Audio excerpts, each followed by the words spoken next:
Hey, I'm recording this on the 7th of July, and at this point, we have had very, very little information about V3. It is coming up, we know that much. Pre orders are up. You can go in and order your copy already. If you're lucky enough, you'll get one signed by Alessio. But it's very, very few things we know. So on this channel, I haven't really speculated all that much. I haven't really gone into the rumors. I haven't really commented on many of the leaks at all. But now with the pre-orders, something came up, and I feel like there's a little bit of commenting I can do now. So let's go and see what it is that we by now know, which is very, very little. And talk about that. Let's do that. So far, I have been staying out of rumors and speculation, mostly because there's very little use in speculating and in talking about V3 because it is coming. We know it's coming. We don't know much about it, right? We don't know who's writing it. We don't know what their plans are. We know very little about the content of it. So what we're basically doing when we're speculating, when we're rumor mongering, is we're just messing around in our own brains, right? We're not taking stock of anything in real life. We don't know anything about what is happening. So one of the things, for instance, that has been rumored quite a lot is Gurkhas are going to be nerfed. They're going to be like the Gurkhas of Soft Underbelly, which just, they win draws, which happens so rarely that Gurkhas will not be used anymore, at least for me, which would mean that basically I would change up my whole tournament plan on the fly, if that comes to it. But we don't know. This is just rumors. This is just people speculating. We have nothing concrete yet. So why even worry about it? That's my personal philosophy. I don't like worrying and messing about with, if that happens, I'm out of the game. And because I have heard people say that, like if cover save are going to be a thing, I'm out of the game. You don't know how it works yet. You haven't seen anything of it. We don't know. So as such, I really haven't wanted to speculate all that much. But with the pre-orders up, there were some images of some of the pages from the rulebook. So but at this point, we can actually see some of the things written in the rulebook. So I thought, well, let's at least comment on that, because that seems a little bit more firm. It seems a little bit more real, if that makes sense. So these are all what people have been able to glean from that image. It may not be accurate. It may, but so that aside, it looks like engineers are going to get a small boost. Because some of the text that's been gleaned is that units of engineers are equipped with explosives and other specialized gear for destroying battlefield fortification and defenses. To represent this, a unit of engineers, when they assault a building, the defenders cannot gain the benefit of defensive positions. So that makes engineers really good at assaulting buildings all of a sudden. Because normally, in version 2, the defenders would get defensive obstacles. Not so anymore. There are also advantages when it comes to minefields and other fortifications. Potentially minefields is going to be a thing in regular games of bold action. We don't know yet. But if this holds up, engineers will be a little bit better and a little bit more assaulty than they have been so far. So perhaps engineers are going to be the new assault units of the game. We have no way of telling. But it is nice to be able to clear buildings with engineers in this manner. So a small boost, I guess, coming up for engineers.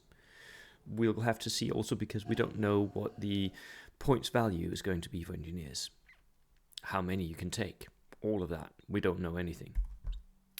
Fanatics, as I read this, is pretty much as it has been So far, they ignore negative morale modifiers from pin markers, so long as they have 2 men. That is as it has been, and they count all close combat fighting as a draw, which also means that the close combat sequence is more or less as we know it, because at a draw you would fight another round, which this is indicating that is exactly what happens still. So I think the close combat sequence, at least, we can sort of say that this will be very recognizable for people who've been playing version 2.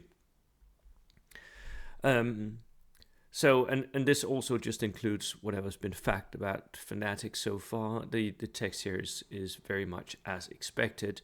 It's how the Fanatics play right now, in my opinion. I can't find anything that's off with that. Fieldcrafts, like I've been playing Partisans for a while now, and Fieldcraft is nice. It's not often that I use it, but it is nice. And I think they get a small boost from what we can glean from this first few tidbits that we're reading from these pre-order pages.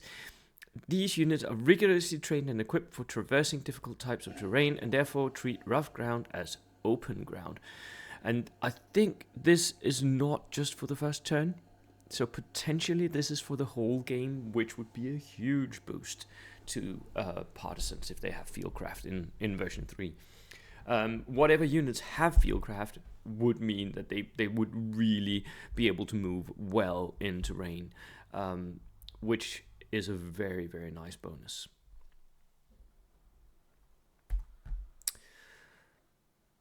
It also looks like that green troops are going to get a slight nerf, because all of a sudden the odds of you getting a bunch of pins and going down are just as great as getting the upgrade for green troops. So unless there's something changed with the points value, I think that green troops will be less attractive to field in the future, because if this is right, then on a roll of 1 you get the 6 pins and go down, just as version 2. 2, 3, 4, and 5 they just fight on, no account, and on 6 they get upgraded regular. So that is rarer than it has been. So a slight nerf, I guess, for green troops. We don't know with the pricing range how this is priced in points, so it may not matter that much, but at least the rule is changed somewhat. Infiltrator is a new rule, and we can speculate quite a lot about it, and there are a few things we can learn from the text here, so I'll just read a bit of it. This covers small units trained to deploy ahead of the main force, like scouts, snipers, and other small teams that were adept at disguising themselves in stealth-based operations. If the unit takes a cover save while it does not have an advance or run order on it, it receives an additional +1 to the roll. Now, Infiltrator is not a rule that's been known before, but I guess it sort of reminds me a little bit about some of the rules that small teams have had, right? Small teams have had a +1 to hit, so they've become 1 more difficult to hit in version 2. Perhaps this is something similar. Perhaps it's something similar to Hidden, or it's just a new way of doing it. One thing else we can say is that if this is correct, then cover saves will be a thing. And now people have been freaking out about this. I'm not freaking out because we don't know what it means yet. Does cover saves replace the to kill rolls that we've had so far? Or is it an extra roll in between to hits, to kills, and actually removing models? We don't know. We have no way of knowing. We don't know. So for me, I will wait and freak out later if something happens. I would wish there to not be that many more rolls in between, me declaring a shoot order and you removing some models, because the more rolls you have, the slower the game gets, right? So I don't want there to be extra rolls, but we don't know what it is. We don't know what the cover save is, what it does, except that some units, snipers and scouts, are actually better at cover saves, which I guess makes quite quite a lot of sense, right? And there is also, in addition, the unit might benefit from special deployment rules. I guess this would be something akin to the forward deployment that we've seen in version 2. Snipers, scouts, small teams. That makes sense again, right? So let's see what happens with this one. It's unknown. We don't know if it's a benefit to snipers, if it's a detriment. We have no idea, right? So all speculation on this one. Motorcycles.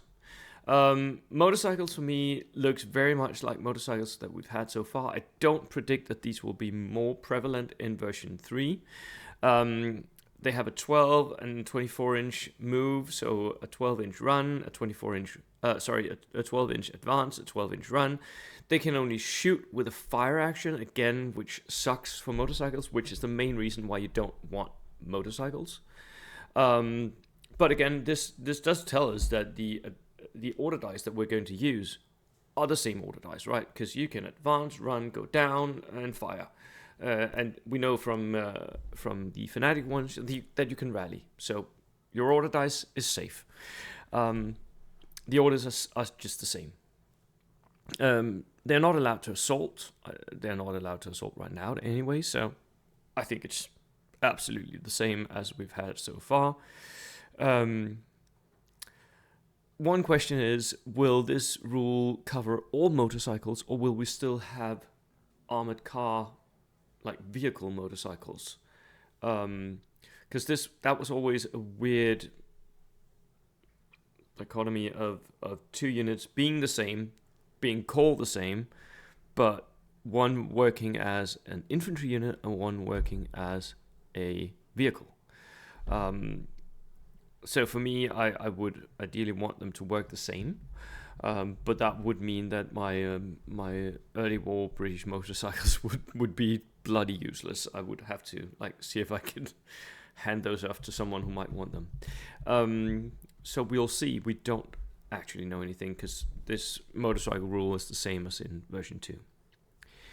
Right. So that was all the rumors and speculations from me right now. I am trying to get Warlord Games to come onto the channel and talk a little bit more to you guys.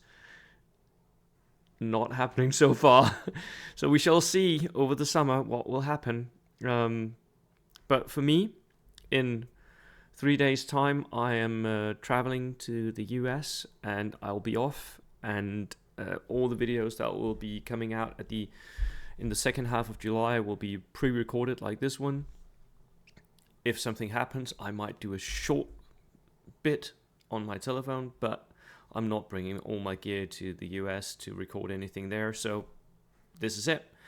That was the last rumors for me before August, and we shall see what happens in September. Cheers.